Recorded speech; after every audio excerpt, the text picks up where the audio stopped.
ഒരു പെൺകുട്ടിയെ ഒരാൾ വിവാഹാലോചന നടത്തിയാൽ നിങ്ങൾ ആ വിവാഹ ആലോചനയിൽ രണ്ടാലൊരു തീരുമാനം, യെസ് ഓർ നോ, ഈ രണ്ടാലൊരു തീരുമാനം അറിയാതെ അവളെ നിങ്ങൾ വിവാഹ ആലോചന നടത്തരുത്.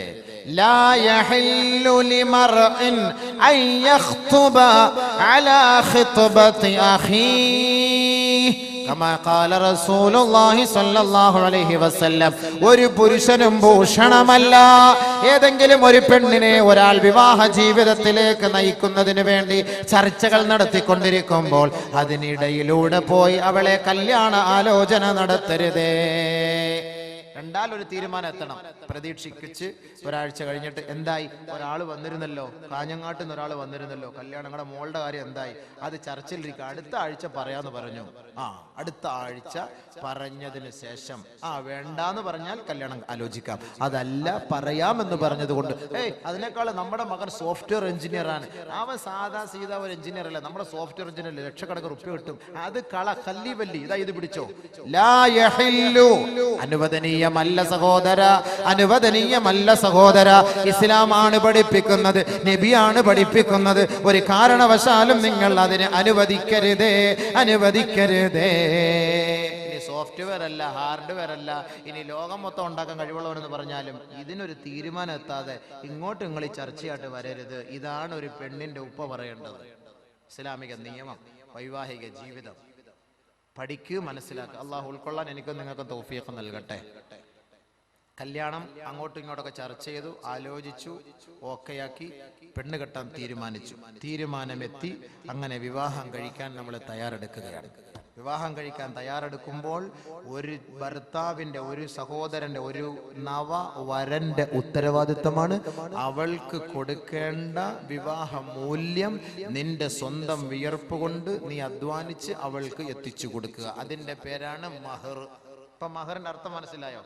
മഹർ 2012 എന്നൊക്കെ പറഞ്ഞ് എന്താ ഗോൾഡൻ ഹില്ല് അല്ലേ? പടച്ചവനെ, സ്വർണം മലയിലാണ് നമ്മളൊക്കെ ഇപ്പൊ നിൽക്കുന്നത്.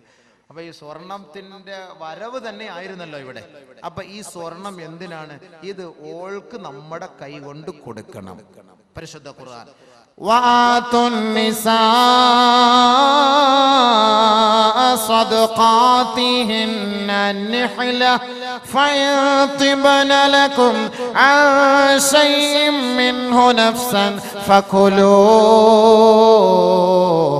هنيئا مريئا. യുവാക്കളെ നിങ്ങൾ നിങ്ങളുടെ ഭാര്യമാർക്ക് കൊടുക്കേണ്ടത് മനസ്സ് തൃപ്തിയോടെ കൊടുക്കണമേ, മനസ്സ് പൊരുത്തപ്പെട്ട് കൊടുക്കണമേ. അവൾക്ക് കൊടുക്കുന്ന ആ മഹർ അവളുടെ കഴുത്തിൽ നിന്നും അവളുടെ അനുവാദമില്ലാതെ പൊട്ടിച്ചു വാങ്ങുകയും അരുതേ. ഖുർആൻ ലാ ശിഗാറ ഫിൽ ഇസ്ലാം. മഹർ കൊടുക്കാത്ത വിവാഹത്തിന് ഇസ്ലാം അനുവദിക്കുന്നില്ല. അത് അസാധുവായ വിവാഹമാണ്. മഹറില്ലാത്ത വിവാഹം ഇസ്ലാം അനുവദിക്കുന്നില്ല. ലാ ശിഗാറ ഫിൽ ഇസ്ലാം. അതുകൊണ്ട് എങ്ങനെ കൊടുക്കേണ്ടത്? മനസ്സ് പൊരുത്തത്തോടെ കൊടുക്കണം. നിഹ്ല, നല്ല മനസ്സോടുകൂടി. വആതുൻ നിസാ സദഖാതിഹിൻ, അവൾക്ക് നിന്റെ തൃപ്തിയോടെ, മനപ്പൊരുത്തത്തോടെ, നിന്റെ ഇണയ്ക്കും തുണയ്ക്കും സഖിക്കും നീ നൽകണമേ. അവള് 100 പവന്റെ പണ്ടം തരും, നമ്മൾ അങ്ങോട്ട് കൊടുക്കുന്നത് ഒരു 2 പവൻ. എന്ത് ന്യായം? നീയാണ് അങ്ങോട്ട് കൊടുക്കേണ്ടത്. മനസ്സ് തൃപ്തിപ്പെട്ട്. ഇനി ഓളുടെ വാപ്പ അവൾക്ക് ഇട്ട് തരണത് അത് നീ നോക്കേണ്ട കാര്യമില്ല. എൻ്റെ ഭാര്യയാണ്, അവൾക്ക് ഞാൻ കൊടുക്കുന്നത് നല്ല പൊരുത്തത്തോടു കൂടി കൊടുക്കണ്ട. 10 പവൻ ഇരിക്കട്ടെ, മനസ്സോടുകൂടി തൃപ്തിയോടുകൂടി കൊടുക്കണം. പരിശുദ്ധ ഇസ്ലാം പഠിപ്പിക്കും. അതാണ് മഹർ എന്ന് പറയുന്നത്, വിവാഹ മൂല്യം. അത് കൊടുക്കാതെ അവളെ തൊട്ട്, നോ ടച്ചിങ്, അവിടെ തൊടാൻ പാടില്ല, അവിടെ പഞ്ചിങ് പാടില്ല, അവിടെ പ്രസ്സിങ് പാടില്ല, അവിടെ ഒന്നും പാടില്ല. അതിന് എല്ലാത്തിനുമുള്ള ഒരു ഇജാസത്താണ് ഈ കാർഡ് വലിക്കുക എന്ന് പറയുന്നത്. കാർഡ് വലിക്കാതെ അവിടെ പണിയൊന്നും നടക്കൂല എന്ന് പറയുന്ന പോലെ അതിന്റെ മഹറാണ്. ഇത് കൊടുക്കാതെ അവളെ തൊട്ടു പോകരുത് ഇസ്ലാം. മഹർ കൊടുത്തിട്ട് അവളുമായി ബന്ധം സ്ഥാപിച്ചു, അവളെ ഒഴിവാക്കാൻ നീ തീരുമാനിച്ചാൽ അവളിൽ നിന്ന് കൊടുത്ത മഹറിന്റെ ഒരു തരുമ്പ് പോലും നീ തിരിച്ചു വാങ്ങുകയും വരുത്. അതുകൊണ്ട് അത് പ്രത്യേകം ശ്രദ്ധിക്കണം, അത് കൊടുക്കണം. അങ്ങനെ കല്യാണം കഴിക്കാൻ നമ്മളൊക്കെ ഓക്കെ ആയിരിക്കാം. കല്യാണം 24-ാം തീയതി അല്ലേ? എത്ര 25-ാം തീയതി കല്യാണമാണ്. പക്ഷെ കല്യാണം എന്ന് പറഞ്ഞാൽ എന്താണെന്നറിയോ? ബിരിയാണിയും ചട്നിയും അടിച്ചിട്ട് എമ്പക്കം വിട്ടിട്ട് എഴുന്നേറ്റ് പോകലല്ല. പെണ്ണിന്റെ വാപ്പ വന്നിരിക്കും, ചെറുക്കം വന്നിരിക്കും, രണ്ടുപേരുടെ കൈ ഇങ്ങനെ പിടിക്കും. ശരി തന്നെ? ഇവിടെ അങ്ങനെ തന്നെ കൈ പിടിക്കുമ്പോൾ ഉസ്താദ് വന്നിട്ട് കാളിയാർ വന്നിട്ട് ചൊല്ലിക്കൊടുക്കും കുറെ കാര്യങ്ങൾ. ആ ചൊല്ലിക്കൊടുക്കുന്നത് എന്തെന്നറിയോ? മലയാള ഭാഷയിലല്ല, അറബിയില. ഉസവ്വിജുക അലാ മാ അമറല്ലാഹു തആല ബിഹി മിൻ ഇംസാകിൻ ബിമഅറൂഫിൻ ഔ തസ്രീഹിൻ ബിഇഹ്സാൻ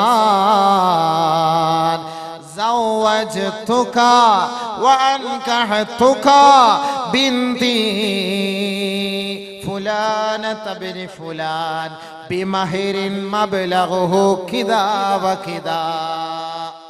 എന്തായി പറഞ്ഞേ? അവസാനം ഉസ്താദ് ചോദിക്കും, തൃപ്തിപ്പെട്ടോ? കബിൽതു, ഞാൻ അംഗീകരിച്ചിരിക്കുന്നു. റളീതു, ഞാൻ ഇഷ്ടപ്പെട്ടു. എന്തായി പറഞ്ഞതെന്ന് വല്ല ബോധമുണ്ടോ? ഇതെല്ലാം ഒരു ചെറിയ സംഭവമാണ്. ഇതിനേക്കാൾ നൂറുകണക്കിന് കാര്യങ്ങളാണ് ഈ പെണ്ണുങ്ങൾ തന്റെ ഭർത്താക്കന്മാരോട് ചെയ്യുക. അതിനെല്ലാം നമ്മൾ അവരെ കുറ്റം പറയരുത്. നബിയുനാ റസൂലുള്ളാഹി തങ്ങൾ അതങ്ങോട്ട് വീട്. അവക്ക് പിന്നെ നമ്മളെ അല്ലാതെ വേറെ ആരെങ്കിലും കൊണ്ടുപോയിട്ട് മുത്താൻ പറ്റുമോ? വേറെ ആരെങ്കിലും കൊണ്ടുപോയിട്ട് അടിക്കാൻ പറ്റുമോ? അതുകൊണ്ട് ദഈഹ, അവളെ അതിന്റെ പേരിൽ പഠിക്കരുത്, അവളെ അതിന്റെ പേരിൽ വേദനിപ്പിക്കരുത്. ബഹുമാനപ്പെട്ട നബിയുനാ റസൂലുള്ളാഹി സ്വല്ലല്ലാഹു അലൈഹി വസല്ലമ തങ്ങൾ പറയുകയാണ്, ലാ യത്റുഖു അഹദുകും അഹ്ലഹു യത്ലു ബഅസ്റാതിഹിം. നിങ്ങളാരും നിങ്ങളുടെ ഭാര്യമാർ ഒറ്റയ്ക്ക് താമസിക്കുന്ന വീട്ടിൽ അവളെ നിങ്ങൾ സംശയിച്ചുകൊണ്ട് അവളുടെ വീടിന്റെ വാതിൽക്കൽ നിങ്ങൾ വന്ന് മുട്ടി വിളിക്കരുതേ. മുഹമ്മദ് മുസ്തഫ സല്ലല്ലാഹു അലൈഹി വസല്ലം കണ്ടോ? മുട്ടി വിളിക്കരുത് എന്ന് പറഞ്ഞാൽ ഭാര്യയെ സംശയിക്കരുത് എന്നർത്ഥം. ഭാര്യയെ സംശയിക്കരുത് എന്നർത്ഥം. ലാ തളിരിബൂ ഇമാകും അലാ കസ്രീനായികും ഫഇന്നലഹാ ജാലൻ കാജാലികും. ഭാര്യയുടെ കയ്യിൽ നിന്ന് ഒരു വിലപിടിപ്പുള്ള വസ്തു താഴേക്ക് വീണ് പൊട്ടിപ്പോയതിന്റെ പേരിൽ, ഉടഞ്ഞു പോയതിന്റെ പേരിൽ നിങ്ങളാരും അവളെ അടിക്കരുതേ, വേദനിപ്പിക്കരുതേ. കാരണം എന്താണ്? നിങ്ങളുടെ ആയുസ് തീർന്നു പോകുന്നത് പോലെ ആ സാധനത്തിന്റെയും ആയുസ് തീർന്നു പോയി എന്ന് വേണം നിങ്ങൾ കരുതാൻ.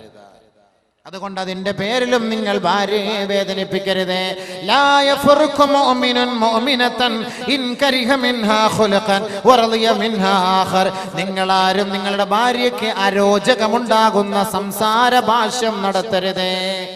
ഭാര്യയ്ക്ക് വേദന ഉണ്ടാക്കുന്ന ഒരു ഭാഷയും നടത്താൻ പാടില്ല, സംസാരിക്കരുത്.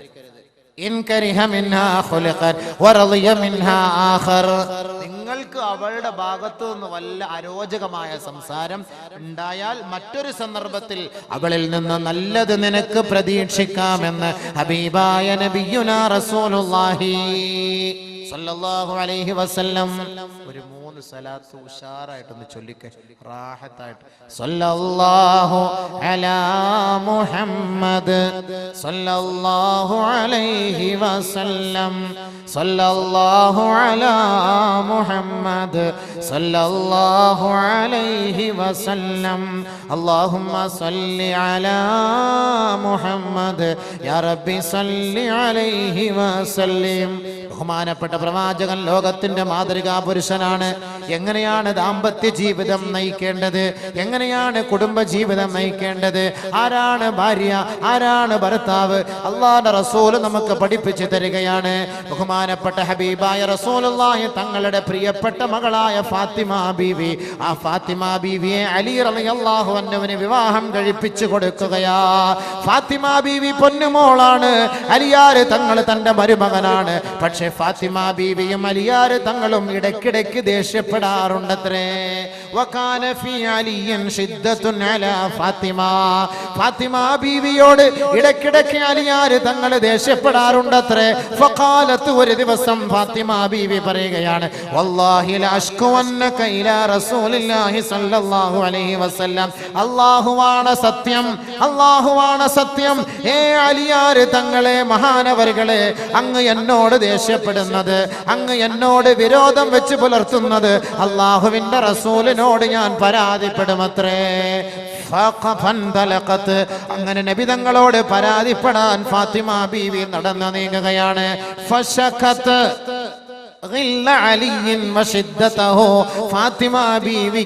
ഫാത്തിമ ബീവിയോട് അലിയാര് തങ്ങൾ കാണിക്കുന്ന വിരോധം, ദേഷ്യം, ഇടയ്ക്കിടയ്ക്ക് ദേഷ്യപ്പെടാറുള്ള ആ ഒരു ദേഷ്യം അള്ളാഹുവിന്റെ റസൂലിനോട് ഫാത്തിമ ബീവി പറഞ്ഞു കൊടുക്കുകയാ.